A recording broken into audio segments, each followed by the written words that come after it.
बच्चों, good evening. Last video आप लोगों ने बड़े अच्छे से देखा, बड़े ध्यान से देखा। मुझे आप लोगों की रिपोर्ट मिलती रहती है। अब हमें कल के वीडियो से आगे बढ़ जाना है। कल हम लोगों ने रैशनल नंबर जाना था और उसकी प्रॉपर्टीज को जाना था। आज हमें उन प्रॉपर्टीज को इंप्लीमेंट करना है। इसका मतलब जो आज की क्लास है वो कल से भी ज्यादा इंपॉर्टेंट है।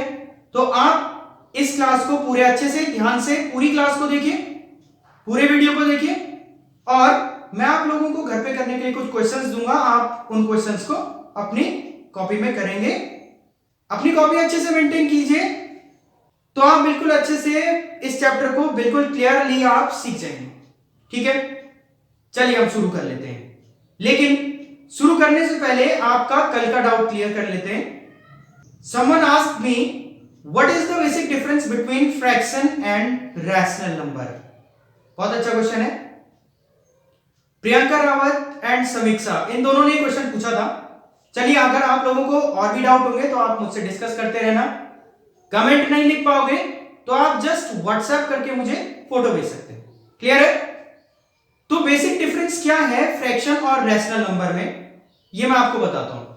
देखिए, कल हमने बोला था कि रैशनल नंबर बना है रेशियो से, और रेशियो बोलते हैं हम जिसे हम पी बाई क्यू की फॉर्म में लिखते हैं, मतलब जिसमें न्यूमरेटर और डिनोमिनेटर होते हैं।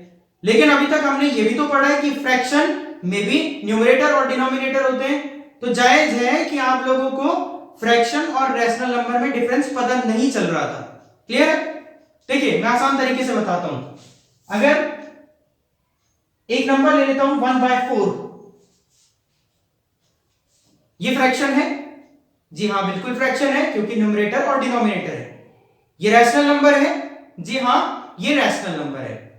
ओके, ये हो गया फ्रैक्शन भी है एंड रैशनल नंबर भी है। ओके, अब मैं दूसरा नंबर लेता हूं 5। 5 एक फ्रैक्शन है? नहीं, 5 एक फ्रैक्शन नहीं है। 5 is not a fraction, but 5 is a rational number. अब अगर हम 5/1 लिख लेते हैं तो ये एक फ्रैक्शन नहीं है, ध्यान रखना। ठीक है, लेकिन 5 इज अ रैशनल नंबर। फिर से एक डाउट क्लियर हो गया होगा कि हमने 5/1 को फ्रैक्शन क्यों नहीं बोला। तो देखिए, फ्रैक्शन की जो बेसिक डेफिनेशन होती है वो ये है कि fraction is a part of 1। Fraction 1 का कुछ पार्ट होता है। जैसे अगर मैं बोलता हूं 1/4, इसका मतलब ये 1 का 4th पार्ट हो गया। 4th पार्ट कहने का सेंस है, अगर मैं एक सर्कल बना दूं, ये एक पार्ट है, ये पूरा एक पार्ट है। इसको 2 हिस्से में ब्रेक कर दूं तो ये 2 पार्ट हो गए। ठीक है, और इसको एक और लाइन खींच दूं तो 1 2 3 4, ये 4 पार्ट में ब्रेक हो गया। यानी कि पूरा सर्कल अब 1/4 हो गया। समझ गए हैं? अभी दूसरे तरीके से समझाता हूं। देखो, अगर मैं 1/4 को नंबर लाइन में दिखाऊं, ये नंबर लाइन दिखाने के लिए आएगा आप लोगों के पास तो ज्यादा अच्छे से क्लियर होगा। लेकिन ये फ्रैक्शन और रैशनल नंबर के डाउट को क्लियर करने के लिए मैं थोड़ा सा समझा देता हूं। अगर 1/4 को नंबर लाइन पे दिखाना है तो सबसे पहले हम इसको डिवाइड कर लेते हैं। ये डिवाइड होकर आ जाएगा 0.25। ये 0 ओरिजिन होता है, ये 1 है। इसका मतलब 0 और 1 के बीच कहीं आने वाला है। ठीक है, ये डिनोमिनेटर क्या है? 4। इसका मतलब हमें 0 और 1 के बीच में 4 पार्ट करने पड़ेंगे, 4 पार्ट करने पड़ेंगे, 4 इक्वल पार्ट करने पड़ेंगे। ठीक है, 4 इक्वल पार्ट कैसे होंगे? जब हम उनके बीच में 3 डॉट लगाएंगे। देखिए कैसे, 1 2 एंड 3। जब हमने 3 डॉट लगाए तभी तो 1 part, 2 part, 3 part and 4 part मिला। इसका मतलब क्या सेंस निकला? जितना ये नंबर होगा उससे कम डॉट हम उस लाइन के बीच में लगा लेंगे। जैसे यहां 4 था तो हमने 3 इक्वल डॉट लगा दिए। वो इक्विडिस्टेंट होने चाहिए, बराबर दूरी पे होने चाहिए, ये भी ध्यान रखेंगे आप लोग। तो ये फर्स्ट पार्ट हो गया, सेकंड पार्ट हो गया, थर्ड पार्ट हो गया एंड फोर्थ पार्ट हो गया। अब हम न्यूमरेटर को देखेंगे। न्यूमरेटर 1 है तो 1 मतलब ये वाला पॉइंट, तो ये हो जाएगा 1/4। सही है? तो देखिए 1/4 को हमने नंबर लाइन में दिखा दिया। अब ध्यान देना, हम अगर 5 है 5/1 लिखते हैं। अब हम 5 को नंबर लाइन में कैसे दिखाएंगे? 5 तो नंबर लाइन में ऐसे दिखेगा 0 1 2 3 4 5, ये वाला पॉइंट हो गया 5। इसीलिए हम कह रहे हैं 5 इज नॉट अ फ्रैक्शन, क्योंकि 5 किसी का पार्ट नहीं है। पार्ट किसे कहते हैं? इनके बीच में आ गया इसलिए ये पार्ट हो गया 1 का, ठीक है ना? इसलिए 5 is not a part of 1, 5 1 का पार्ट नहीं है। इसलिए हम कह रहे हैं 5 is not a fraction but 5 is a rational number. उम्मीद है अभी आप लोगों को समझ आ गया होगा बेसिक डिफरेंस फ्रैक्शन और रैशनल नंबर के बीच में, ठीक है? अगर आपको समझ आ गया तो कमेंट सेक्शन में लिख के जरूर बताना कि आपको समझ आया या नहीं आया, ठीक है? ओके, इतना समझने के बाद कुछ बच्चों का ये डाउट था कि उन्हें समझ नहीं आ रहा था कि डिस्क्रिप्शन बॉक्स किसे कहते हैं, डिस्क्रिप्शन बॉक्स ओपन कैसे होता है। क्योंकि मैं जो क्वेश्चंस दूंगा वो डिस्क्रिप्शन बॉक्स में एक लिंक करके दूंगा, आपने उस लिंक को क्लिक करना है और आपके पास वो पेज खुला आ जाएगा। क्लियर है ना? तो मैं आपको बता देता हूं, इस वीडियो के एंड में बता दूंगा कि डिस्क्रिप्शन बॉक्स कैसे खुलता है और आप लोगों को वो पेज कैसे डाउनलोड करना है। क्लियर है? ओके, फिलहाल हम अपने चैप्टर में बढ़ते हैं। अब शुरू कर रहे हैं एक्सरसाइज 1.1। आप लोगों के पास बुक है तो अच्छी बात है, वरना मैं तो आप लोगों को क्वेश्चन भेज ही दूंगा और आप लोगों को क्वेश्चंस यहां भी करवा दूंगा। एक्सरसाइज 1.1 के क्वेश्चन नंबर फर्स्ट पे हम लोग आते हैं। First question is using appropriate property find, हमें प्रॉपर्टी यूज करनी है और इसकी वैल्यू फाइंड करनी है।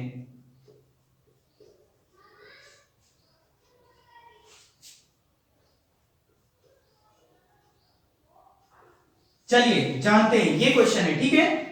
हमें कोई प्रॉपर्टी यूज करनी है, प्रॉपर्टी मतलब रैशनल नंबर की जो 5 प्रॉपर्टीज पढ़ी है उनमें से कोई एक प्रॉपर्टी यूज करनी है और इस क्वेश्चन को फाइंड करना है। देखिए कैसे करना है। देखिए ये फर्स्ट टर्म है, ये सेकंड टर्म है और ये थर्ड टर्म है। 7th क्लास में पढ़ा था ना मोनोमियल, बाइनोमियल, ट्राइनोमियल, तो इसे क्या कहेंगे? ट्राइनोमियल, क्योंकि 3 टर्म्स आ गए, ठीक है? अब देखिए तो इसमें 3/5 है और इसमें भी 3/5 है, कॉमन है। और अगर आपको थर्ड प्रॉपर्टी याद है कि लॉ ऑफ डिस्ट्रीब्यूशन, थर्ड जो रूल था, तो उसको इंप्लीमेंट करते हैं। सबसे पहले हम इसे और इसे एक साथ लिख लेते हैं, -2/3 इंटू 3/5 माइनस 3/5 इंटू 1/6। हमने क्या किया, इस वाली टर्म और इस वाली टर्म को एक साथ लिख लिया, प्लस रेस्ट वाली टर्म को बाद में लिख लिया, ठीक है? अब इन दोनों में प्रॉपर्टी लगा लेते हैं, हमने पढ़ा था हम कॉमन ले लेते हैं, तो 3/5 कॉमन ले लिया, क्या बचेगा? एक काम करें, माइनस भी कॉमन ले लें क्योंकि दोनों जगह माइनस है, तो माइनस भी हमने कॉमन ले लिया। अब बच गया 2/3, क्योंकि देखो माइनस भी कॉमन ले लिया और 3/5 भी कॉमन ले लिया। यहां से माइनस कॉमन ले लिया तो प्लस बचेगा, 3/5 कॉमन ले लिया तो 1/6 बचा और आगे इसको ऐसे ही लिख दो जैसा था। इतना समझ आ गया? इतना समझ आ गया तो अब और ध्यान से समझना बातों को। -3/5, क्योंकि बॉड मास क्या कहता है, ब्रैकेट को सॉल्व करो, हम इस ब्रैकेट को सॉल्व कर लेते हैं। एलसीएम कितना आ जाएगा? दोनों का एलसीएम 6 आ जाएगा, ये हो जाएगा 4, क्योंकि 3 2 जा 6, 2 2 जा 4, प्लस ये 1 हो जाएगा और आगे जैसा था वैसे ही लिख लेंगे। इतना सही है? इसके बाद -3/5 और ये कितना हो जाएगा, 5/6 हो जाएगा, प्लस 5/2। ये ब्रैकेट का मतलब मल्टीप्लाई होता है, तो हम इससे इसको काट सकते हैं 2 टाइम्स और इससे इसको काट सकते हैं, तो बचेगा -1/2 और ये हो जाएगा 5/2। बस अब सिंपल सा एक फ्रैक्शन हमें सॉल्व करना है, क्योंकि बेस में 2 है, सेम एलसीएम है, ऊपर वाली चीजें वैसे ही लिख लेंगे। तो ये कितना हो जाएगा 4/2, तो 2 से 2 टाइम्स कैंसिल, फाइनल आंसर कितना आया 2। तो जब हमने यहां पे प्रॉपर्टी लगाई तो यहां पे हम लिख लेंगे अप्लाइंग प्रॉपर्टी ऑफ डिस्ट्रीब्यूशन या फिर लॉ ऑफ डिस्ट्रीब्यूटिविटी। क्लियर है? इतना पूरी बातें समझ आ गई हैं? तो प्रॉपर्टी लगी थी, बाकी तो सिंपल कैलकुलेशन था। फ्रैक्शन है तो फ्रैक्शन सॉल्व करना आना चाहिए आप लोगों को, आजकल खूब प्रैक्टिस कीजिए। 1.1 का क्वेश्चन नंबर फर्स्ट मैंने करवा दिया, सेकंड आप लोग करेंगे, तो इसको टिक कर लीजिए कि सेकंड आपने करना है, मैं क्वेश्चन आपको दे दूंगा। अब हम बढ़ते हैं क्वेश्चन नंबर सेकंड की तरफ, ठीक है। So the question number second is find या write the additive inverse, additive inverse of the following. मैं एक निकालना सिखा लेता हूं, बाकी आप लोग खुद करेंगे, क्योंकि बहुत बहुत बहुत आसान क्वेश्चन है। जैसे क्वेश्चन दिया हुआ है, find the additive inverse of -5/9, ठीक है। देखिए हम लोगों को पता है एडिटिव इनवर्स हम किसे कहते हैं, हमें प्रॉपर्टी में पता है। सेम नंबर, मतलब ऐसे लिख लेंगे, एडिटिव इनवर्स इज 5/9, क्योंकि सेम नंबर एडिटिव इनवर्स होता है, लेकिन उसका साइन चेंज हो जाता है। इसका साइन क्या है, माइनस, तो यहां पे प्लस आ गया, और प्लस लगाने की तो जरूरत होती है नहीं, इसलिए हमारा आंसर क्या हो जाएगा, 5/9 हो जाएगा, ठीक है। बहुत आसान था, आप लोग इसके रेस्ट पार्ट करेंगे। तो 2 क्वेश्चंस हो गए। क्वेश्चन नंबर थर्ड की तरफ, question number third is verify that -x, और उससे आगे भी माइनस है, is equal to x for, एक रिलेशन दे दिया, minus x equal to x होता है, ठीक है। हमें वेरीफाई करना है फॉर x इक्वल टू 11/15, 11/15 हमने x की जगह रखना है और चेक करना है। चलिए ठीक है, चेक कर लेते हैं। देखिए माइनस, ये वाला माइनस, अगेन दूसरा माइनस, और x की जगह पे 11/15 रखना है, रख लिया हमने। क्योंकि माइनस माइनस का क्या होता है, माइनस माइनस का प्लस हो जाता है, तो ये कितना आ जाएगा, प्लस 11/15, और प्लस लिखने की तो जरूरत नहीं होती है। तो देखिए x की जगह क्या था, 11/15 था, और हमारे भी राइट साइड क्या आ गया, 11/15 आ गया, ठीक है। तो बस हम क्या लिख लेंगे, LHS left hand side equal to right hand side. Left hand side किसे कहते हैं, इसे हमने सॉल्व किया, और हमारा क्या आ गया, राइट हैंड साइड आ गया, इसीलिए लिखा हमने LHS इक्वल टू RHS, ठीक।